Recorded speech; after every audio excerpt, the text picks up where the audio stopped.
Hi guys, welcome to the channel. In today's video, I'm going to show you how you can remove admin from Facebook page. So before getting into this video, must subscribe to our YouTube channel and click on the bell icon. So the first step you simply need to do is to open Facebook application.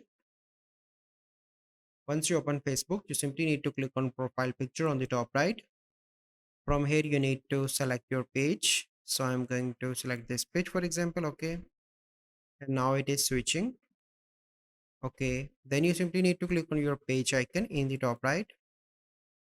So once you are here, you simply need to click on this gear icon. Okay, so here is your page. You simply need to click on page settings. From here, you need to scroll down and click on page access. And from here, you need to click on three dots.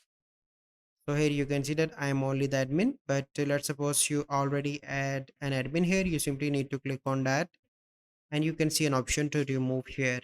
And you simply need to click on remove. So this is the process. I hope you find this video helpful. If you find this video helpful, must like this video, subscribe to our YouTube channel for future videos. We'll see you in the next video. Thank you. Have a good day.